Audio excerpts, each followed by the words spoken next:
I'm Bill McWilliam, president of Cascadero Copper, CCD on the TSX Venture Exchange. Cesium is one of the world's rarest metals with a growing industrial demand. Drilling is underway on our Tehran property in Argentina to prove up a cesium resource. Cascadero's patent-pending leach process has the potential to make Cascadero the lowest cost supplier of cesium in the world. Visit our website, cascadero.com, or phone us at 604-924-5504.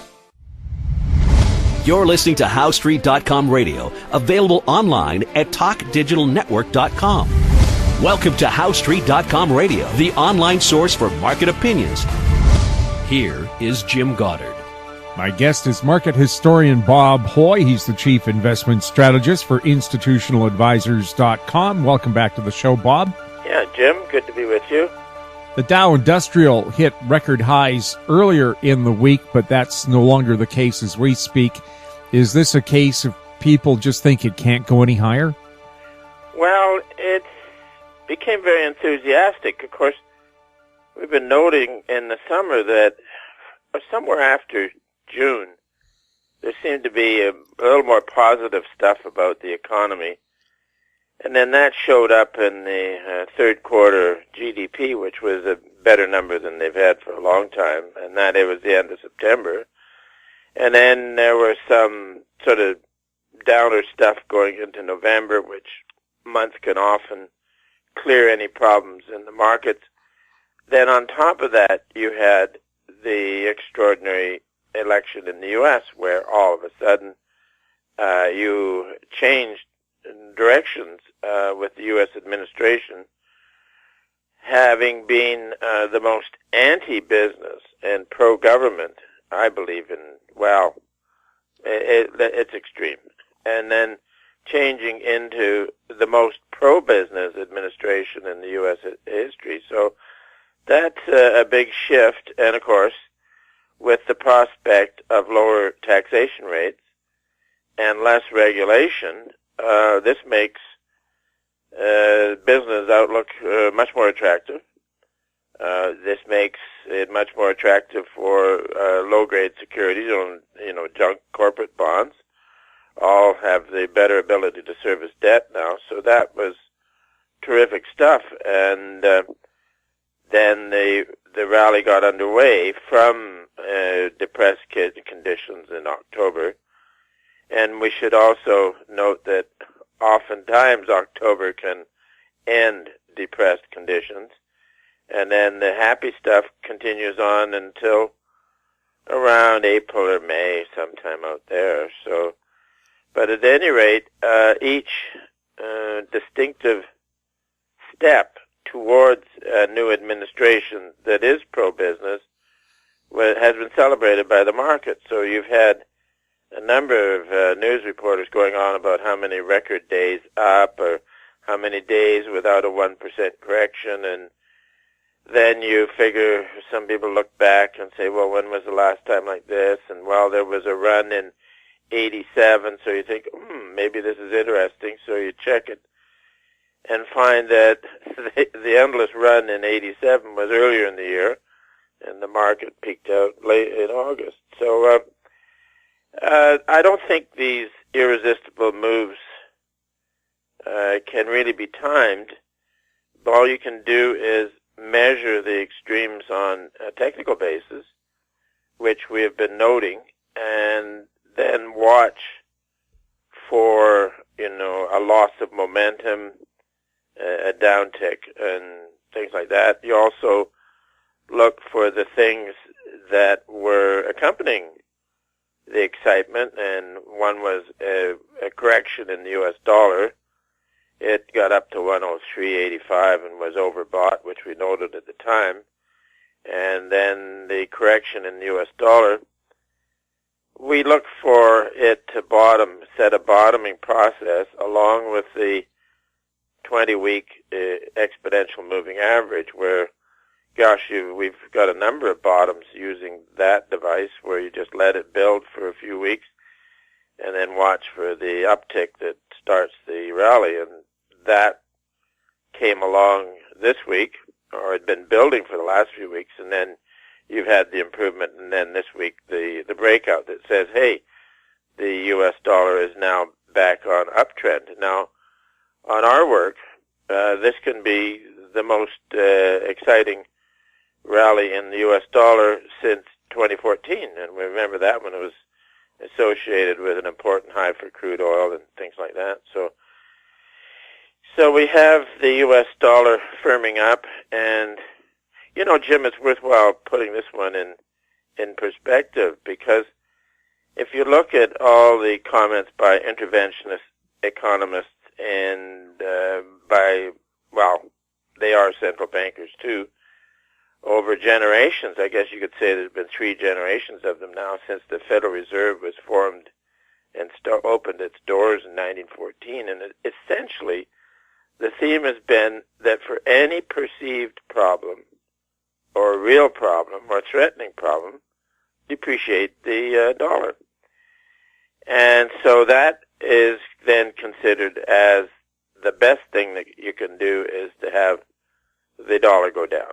And then, therefore, it stands to reason that the worst thing that can happen is to have the dollar go up. And we saw that in the problems in 2008, 2009. That was associated with a firming dollar and getting rid of assets. So this is where it's important to watch the dollar. And indeed, it's firmed up a little, and the very determined, you can almost say a compulsive rally in the stock market is stalled out.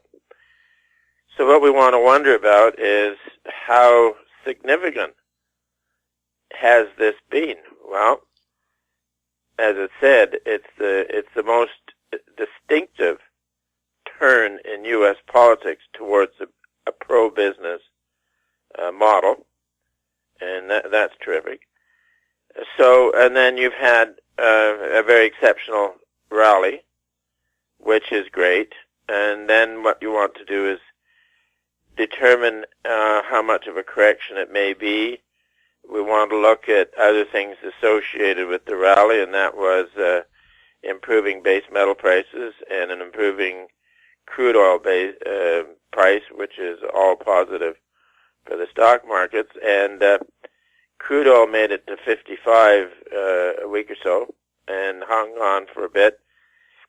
And then this week started a correction, sold off as the dollar was firming up. Then the other one that's a positive is the advance in base metal prices, which has been on since the fall.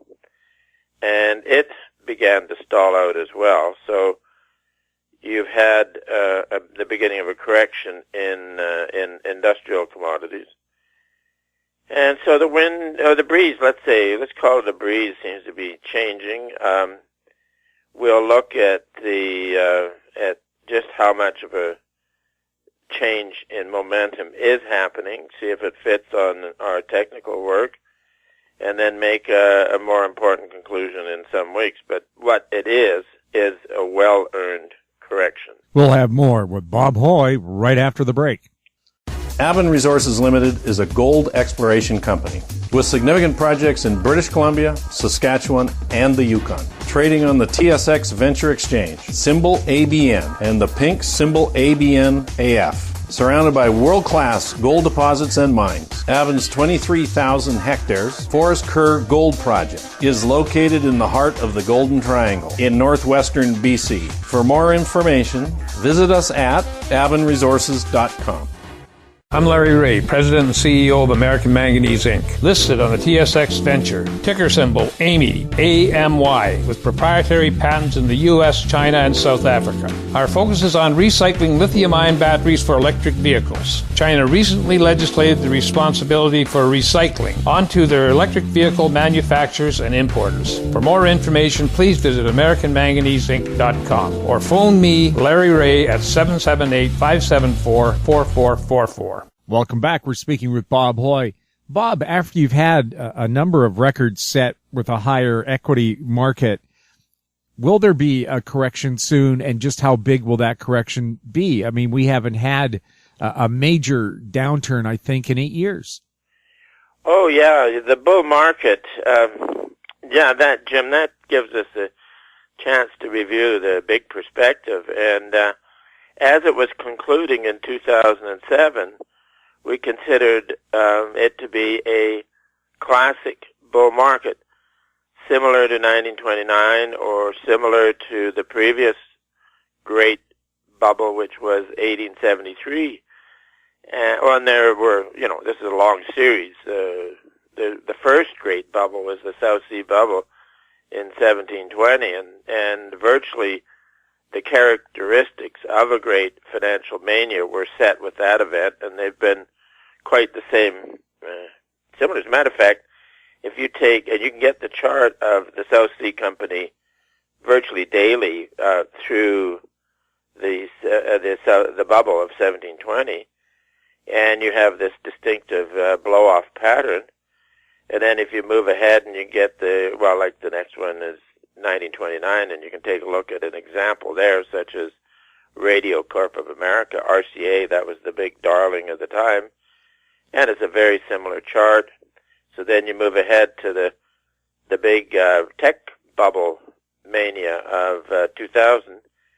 You look at Cisco, much the same there. So it's fascinating how over a span of almost 300 years, you can have the price action showing that human behavior is quite the same in a mania, no matter whether you were in 1700s or the 1900s or the 2000s, and etc. So this key was that bubble in 2007 with commodities and real estate and all that sort of stuff, and then the crash, and then you've had the establishment, which was shocked out of its mind. It could not believe what was happening.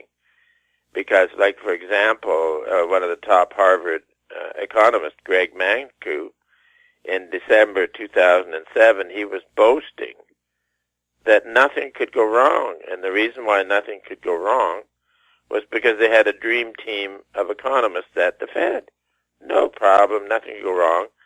So that's actually when the worst recession since the 1930s started.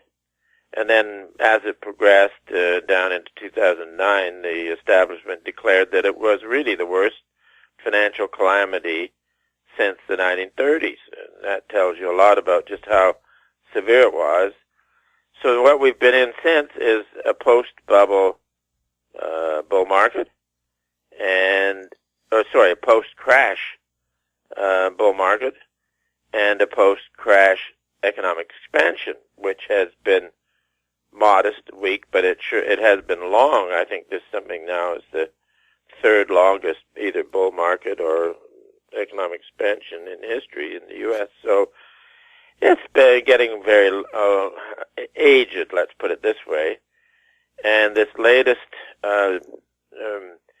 explosion of speculation has been understandable. I mean, we've been writing this phase up since November as rational exuberance because it was rational. It was based on a tide changing towards business. And so this week we've taken rational out of the equation and just calling it exuberance and noting that while it's excessive, a correction has been earned, but there was not enough on the table here at the moment to sort of say this is the top of the bull market. What we've been looking for is a big rounding top whereby not every phase, not every sector in the North American stock market would peak at the same time, and not every market such as China or Japan or England would all peak at the same time. But after it's all over, you'd look back and say, yeah,